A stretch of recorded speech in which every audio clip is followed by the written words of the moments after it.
Assalamualaikum warahmatullahi wabarakatuh. Bantu channel Pahala Kecil ini menjadi besar dengan tekan like, subscribe, dan lonceng notifikasi. Terima kasih. Ustadz, kalau sudah keluar dari panas karatnya nggak rontok juga gimana? Berarti ada dua kemungkinan. Pertama, apinya kurang panas. Kedua, memang karat kronis nggak rontok-rontok lagi. Oleh sebab itu, bu'dan liman adraka Ramadan falam yughfarlah. Celakalah orang yang masuk ke dalam panasnya Ramadan tapi karat dosanya nggak rontok.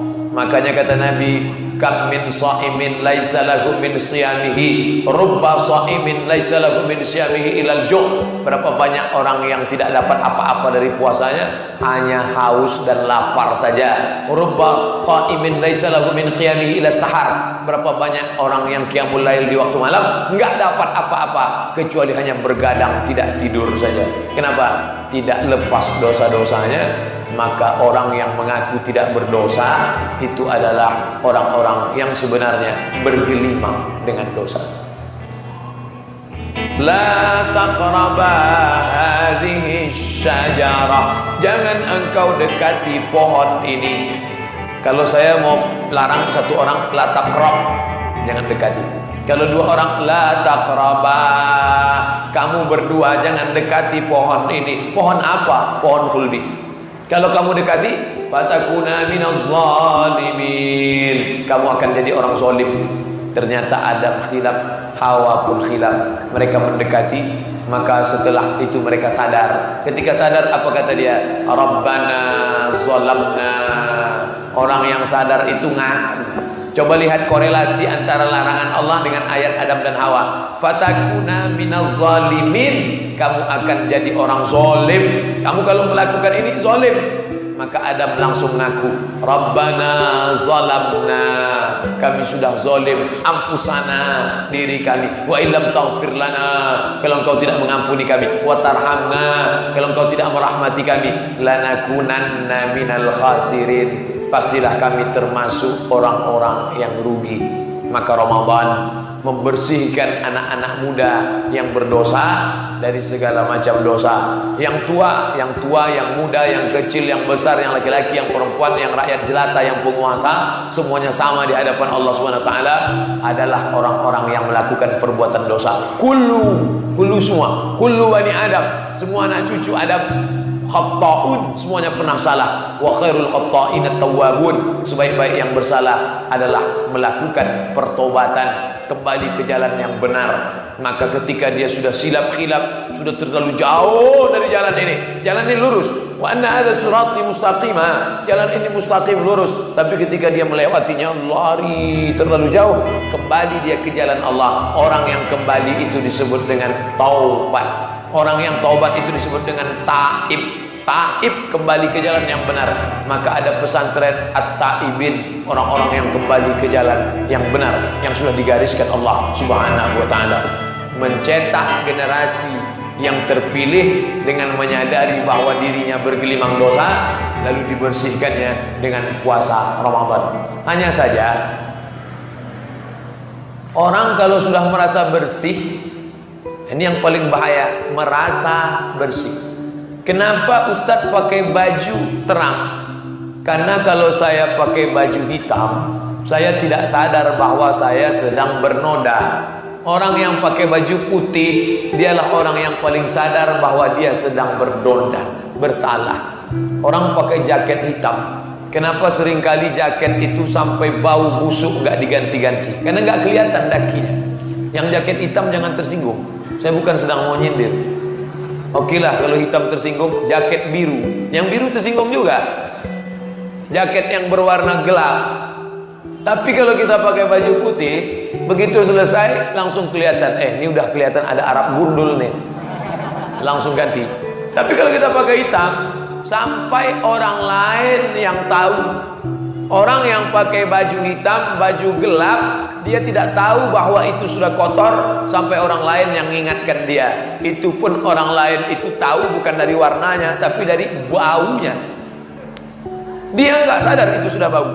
Kenapa orang selalu tidak sadar bahwa bajunya bau, pakaiannya bau, sendalnya bau, selopnya bau, sepatunya bau? Kenapa? Karena memang kalau sudah terbiasa dengan bau itu, dia pun nggak sadar bahwa itu bau. Makanya kalau agar supaya tidak terasa yang bau itu bau, orang yang kerja ngurus jenazah yang sudah sekian bulan di dalam tanah, busuk berulat, otopsi, gimana caranya biar supaya nggak bau? Caranya ditarik sedalam-dalamnya. Ini yang bau ya tadi. Sampai akhirnya nggak bau sama sekali. Makanya kalau di dalam ruangan ini ada gas bocor, misalnya di dalam ruangan ini ada tabung gas bocor, kita tidak sadar di dalam ruangan ini karena kita semuanya sudah terkontaminasi dengan bau itu. Yang sadar itu siapa? Yang pertama kali masuk ke dalam, dia sudah mencium, ini ada bau gas. Kalian apa enggak mencium? Tidak. Karena kita sudah terbiasa dengan itu. Begitu juga dengan dosa. Orang yang terbiasa dengan buat dosa, dia tidak menyangka itu dosa. Yang melihat itulah yang baru tahu, oh ini saudaraku sedang melakukan perbuatan dosa. Ketika kita ingatkan dia, kamu dosa nih, ini ada bau gas bocor nih. Enggak ada. Siapa yang bilang? Hidung ente aja bermasalah. Ente sedang buat dosa nih. Apa bilang dosa? Yang jadi masalah adalah ketika yang sadar itu satu orang dan yang nggak sadar banyak orang. Sementara kita sekarang sedang berada dalam suatu kondisi yang mengatakan suara terbanyak suara Tuhan. Yang mengatakan di sini ada gas bocor satu orang, sementara yang mengatakan tidak ada apa-apa 20 orang. Maka dalam kasus itu yang satu orang itu kalah. Ini ada bau gas bocor nih, enggak ada. Ada enggak? Enggak. Tercium enggak? Enggak. Yang mengatakan bocor siapa? Satu. Ini yang satu nih bermasalah. Ente yang bermasalah. Makanya hari ini banyak orang merasa tidak berdosa, maka orang yang mengatakan dosa itulah yang provokator. Ente yang provokator. Semuanya tenang, adem ayam aja kok. Ente aja yang rese, yang banyak masalah. Akhirnya dia yang dikatakan menjadi sumber masalah. Makanya zaman sekarang kalau tidak kuat keyakinan, maka orang yang benar akan merasa dirinya bersalah di tengah terlalu banyak orang yang salah. Kalau orang tidak banyak ngaji, nggak banyak baca yang baik, nggak banyak istiqomah dalam kebaikan, orang yang baik akan merasa dirinya tidak baik saking banyaknya orang yang tidak baik. Orang yang merasa salah sudah terlalu banyak sehingga dia merasa dia benar. Makanya kata Sayyidina Ali, Imam Ali radhiyallahu anhu, aku tidak pernah khawatir dengan baik dan buruk, aku tidak pernah khawatir dengan benar dan salah, karena dari sejak zaman Nabi Adam sampai hari ini, yang benar, yang salah, yang bengkok, yang lurus, yang hitam, yang putih, yang baik selalu ada. Ada Kabil, ada Habil, ada Muhammad, ada Abu Lahab, ada Musa, ada Namrud, ada Fir'aun, ada Ibrahim, ada Namrud.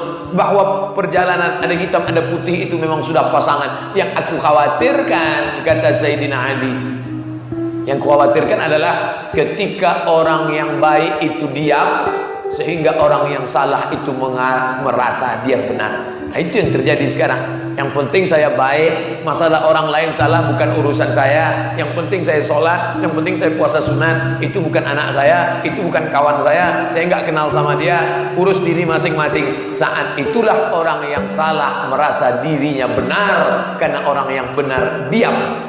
Makanya Imam Abu Ali Ad-Daqqaq amat sangat tegas dalam masalah ini. Apa kata Imam Abu Ali Ad-Daqqaq? As-sakitu anil syaitan akhras. Orang yang diam, maka dia adalah setan bisu. Sudah setan bisu lagi. Setan aja jelek, apalagi setan bisu. Setan tunawicara.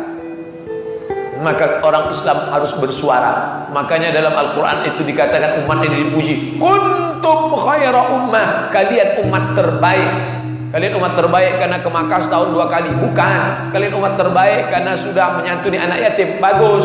Tapi ayat itu tidak mengatakan demikian. Kuntum khaira ummah, kalian umat terbaik. Sifatnya ta'muruna bil ma'ruf, ngajak orang buat baik, wa tanhauna 'anil munkar, larang buat dosa, wa tu'minuna billah, beriman kepada Allah. Tidak ada gunanya puasa banyak, tidak ada gunanya sholat rajin, tidak ada gunanya rajin ikut organisasi ormas Islam kalau tidak melakukan 3. Ta'muruna bil ma'ruf wa tanhauna 'anil munkar wa tu'minuna billah. Adapun orang yang selamat dengan dirinya sendiri, maka Islam tidak mengajarkan itu. Kita diajak untuk mengajak orang lain.